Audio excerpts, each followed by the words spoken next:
Nouveau rebondissement dans l'affaire des influenceurs pro-régime algérien en France. Les services de sécurité et la police française viennent de procéder ce matin 20 mars 2025 à l'arrestation du célèbre et tristement célèbre influenceur algérien Doualem, de son nom Boualem Naaman, âgé de presque 60 ans, 59 ans, a été arrêté ce jeudi à Montpellier à 7h. La police française a décidé de le transférer jusqu'à Paris pour le placer dans un centre de rétention administrative afin d'une deuxième expulsion qui a été décidée à son encontre, une expulsion vers l'Algérie. La France va tenter d'expulser une deuxième fois M. Doualem. Et là, ça va être, je crois, un deuxième bras de fer entre l'Algérie et la France. Que va faire l'Algérie maintenant? Que vont faire les dirigeants algériens? Est-ce qu'ils vont le renvoyer? Vous pouvez pas me dire il faut un laisser-passer consulaire ou là quoi que ce soit, parce que le monsieur est algérien, il a été jugé. Sa culpabilité, elle a été confirmée. C'est bon. On veut l'expulser. On ne veut pas le garder en France. Est-ce que l'Algérie va le récupérer maintenant? Ça va être un piège. Nouveau rebondissement dans l'affaire des influenceurs pro-régime algérien en France. Je dis bien un nouveau rebondissement, un coup de théâtre. Les services de sécurité et la police française viennent de procéder ce matin 20 mars 2025 à l'arrestation du célèbre et tristement célèbre influenceur algérien Doualem qui a défrayé la chronique au mois de janvier sur TikTok en appelant à tuer et à violenter et à rouer de coups ou à agresser les opposants algériens. Doualem, de son nom Boualem Naaman, âgé de presque 60 ans, 59 ans, a été arrêté ce jeudi à Montpellier à 7h, à son domicile de sa fille à Montpellier, où il était hébergé. La police française a décidé de le transférer jusqu'à Paris pour le placer dans un centre de rétention administrative afin d'une deuxième expulsion qui a été décidée à son encontre, une expulsion vers l'Algérie. Le ministère de l'Intérieur français, le Bruno Retailleau, et le gouvernement français, parce que Bruno Retailleau, c'est pas un individu qui décide de lui-même, a pris la décision à travers la commission d'expulsion du département du Hérault, la région où habite Doualem, de expulser une deuxième fois Doualem. La France va tenter d'expulser une deuxième fois M. Doualem. Et là, ça va être, je crois, un deuxième bras de fer entre l'Algérie et la France. Rappelez-vous la fête Doualem.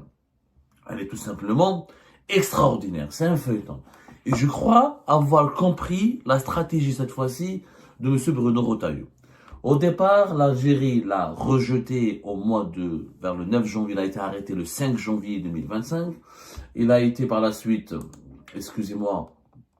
renvoyé et expulsé une première fois le 9 janvier 2025. Et à l'époque, l'Algérie avait réagi le 11 janvier 2025 pour dire que l'extradition de Monsieur Boualem Naaman, connu sous le nom de Doualem. Il faut savoir que Doualem, il est très connu sur TikTok, il est devenu en l'espace de durant ces 2-3 dernières années, l'un des influenceurs les plus populaires dans la blogosphère, mobilisé dans la blogosphère favorable et acquise à la cause du pouvoir algérien. Doualem n'est pas un individu lambda. C'est pas un citoyen lambda. C'est pas c'est pas un simple mortel. Il était extrêmement suivi sur TikTok. Faut le reconnaître. Au sein des partisans du pouvoir algérien, dans cette blogosphère qui a été mobilisée pour répéter, reproduire, relier la propagande du régime algérien, dans cette blogosphère qui a été mobilisée pour calomnier, insulter, diffamer, menacer et intimider les opposants algériens, Doualem était une figure centrale, une figure très populaire. Il a organisé des rassemblements à Marseille et Montpellier, il était très connecté à des réseaux, d'ailleurs dans ses vidéos, il montrait des paquets d'argent, il s'affichait en juge, il condamnait les opposants, il prononçait des verdicts dans des langues, dans des verdicts extrêmement violents avec des longues années de prison ferme. Il recourait à la menace, à la calomnie. C'est une figure importante de la blogosphère, favorable et instrumentalisée pour défendre les idées, les principes, l'agenda et la politique du pouvoir algérien. Donc c'est pas n'importe qui. Il faut arrêter de nous faire croire, parce que quand on parle de la Fadouana, on nous dit oh, c'est un vieux de 60 ans. C'est pas un agent d'entretien, mais il n'a pas de culture. Quand chaque soir il est sur TikTok pour insulter, diffamer, calomnier, appeler à la mort ou à l'agression, aux agressions, demander la peau des opposants algériens et chanter à la gloire du pouvoir algérien et proclamer Viva Mitboun ou Viva Michenguereha, on n'est pas idiot à 60 ans. Je dis cela pourquoi? Parce que le 25 février dernier, il y a eu le 24 février, pardonnez-moi, il y a eu le procès de Doualem devant un tribunal à Montpellier. Il a été d'ailleurs, le tribunal correctionnel de Montpellier, il a été d'ailleurs condamné. Il a été condamné à de la prison avec sursis. Il n'a pas été condamné à de la prison. C'est la vérité. La justice française a estimé que ses propos, ses dérapages ou ses dérives ne valaient pas la peine qu'il aille en prison. Donc la justice française, elle a été plus ou moins clémente avec M. Boualem Namen. Mais il a été condamné quand même. Il a été condamné, etc., à 5 mois de prison avec sursis. Comme il avait, je rappelle que Doualem a été déjà arrêté une première fois en début du mois de janvier, comme je le disais,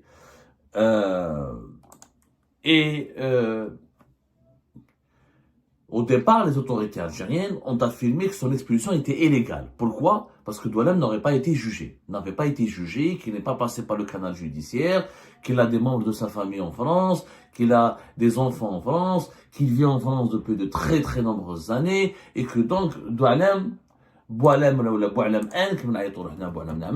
l'Algérie avait rejeté son expulsion parce que d'abord il n'y avait pas de laissez-passer consulaire alors qu'il est algérien. Lui-même il dit dans ses vidéos je suis un Algérien. Donc je ne vois pas en quoi, qu'est-ce que j'ai fait de particulier. Bah, pour lui il était, il est algérien. Il s'assume lui-même en tant qu'Algérien. Personne ne peut remettre en cause que Doualem n'est pas algérien. Il est algérien. C'est un ressortissant algérien. Il l'affirme lui-même. Il est maintenant démontré publiquement qu'il est algérien, donc son algérianité ne peut pas être remise en cause par les autorités algériennes en aucun cas. L'Algérie avait estimé le 11 janvier 2025 que cette procédure était illégale, que cet homme de 59 ans, surnommé Boualem, a été arrêté à Montpellier après une vidéo publiée sur TikTok, puis remis dans un avion jeudi après-midi pour l'Algérie. Lorsqu'il a été renvoyé vers la France le soir même. Le ressortissant objet de l'expulsion vit en France depuis 36 ans. Il dispose d'un permis de séjour depuis 15 ans. Il est père de 2 enfants nés de son union avec une ressortissante française. Enfin, il est socialement intégré dans la mesure où il exerce un emploi stable depuis 15 ans. Et donc, l'Algérie a refusé cette extradition, prétendant encore qu'elle n'a pas été, ses droits et ses acquis ont été violés et il n'est pas passé face à la justice, qu'il n'a pas été qu'il n'a pas pu se défendre dans un cadre judiciaire qui pouvait préserver ses droits. Maintenant, cette fois-ci, j'aimerais bien connaître les arguments des autorités algériennes quand la France va expulser une nouvelle fois Doualem. Il faut savoir que la commission d'expulsion de l'EO, on appelle ça le COMEX, qui relève du ministère de l'Intérieur, a décidé de l'expulser le 12 mars dernier. Ses avocats, ils ont parlé, ils ont dit qu'on était abasourdis par cette décision, par la disproportion manifeste entre la menace à l'ordre public qui est avancée et quelqu'un qui a été condamné à 5 mois avec celui-ci, dont la vie et la famille sont à Montpellier. La commission d'expulsion considère que Doualem est une menace à l'ordre public. Pourtant, c'est un débat. Ces avocats parlent d'une décision politique. Notre client est parti en étau et un étendard de la politique migratoire de ce gouvernement. Voilà. Après, donc, Doualem, il a été notifié le 12 mars qu'il faisait l'objet d'un deuxième avis d'expulsion. Et cet avis était parmi cette commission qui avait pris cette décision. Il y a parmi les membres de cette commission, il y a 2 magistrats du tribunal judiciaire, il y a un juge administratif. Donc, il y a quand même des juges. Donc, la COMEX, cette commission des expulsions du département de la région de Montpellier, avait décidé de prendre une mesure d'expulsion contre lui, et en estimant que Doualem, c'est une menace à l'ordre public. C'est une menace contre les autorités, contre l'ordre public en France. même s'il n'a pas été condamné à la prison ferme, parce qu'il a été condamné pour provocation non suivie d'effet à commettre un crime ou un délit. Les juges français ne l'ont pas mis en prison parce qu'ils ont estimé qu'il avait demandé à ce qu'on agresse ou à ce qu'on tue ou à ce qu'on inflige des souffrances physiques, mais à quelqu'un, un opposant, mais cet appel n'a pas été suivi d'effet. Si les personnes qui étaient ciblées par l'appel de Douanem n'avaient été réellement agressées ou physiquement touchées, ça aurait été notre histoire. Donc les juges français ont été très clairs, très clairs, très précis, etc. Je rappelle que début du mois de février, la justice administrative, le tribunal administratif de Melun avait annulé l'obligation de quitter le territoire français contre M. Douanem. Il avait estimé qu'il n'avait pas été encore jugé et qu'il a des attaches avec la France. Et d'ailleurs, février 2025, début février 2025, même le ministère de l'Intérieur, dirigé par Bruno Retailleau, il avait été désavoué et condamné à verser une indemnité à Douanem. Sauf que maintenant, M. Boualem Nahman, alias Douanem, il a été jugé. C'est bon. Il a comparu devant un juge. C'est bon. C'était le 24 février dernier 2025. Maintenant, en mars 2025, la France, elle estime qu'elle ne veut pas de ce monsieur. Que va faire l'Algérie maintenant? Que vont faire les dirigeants algériens? Est-ce qu'ils vont le renvoyer? Vous ne pouvez pas me dire il faut un laissez-passer consulaire ou là quoi que ce soit, parce que le monsieur est algérien, il a été jugé. Sa culpabilité, elle a été confirmée. Il n'a pas été emprisonné, mais sa culpabilité, elle a été confirmée.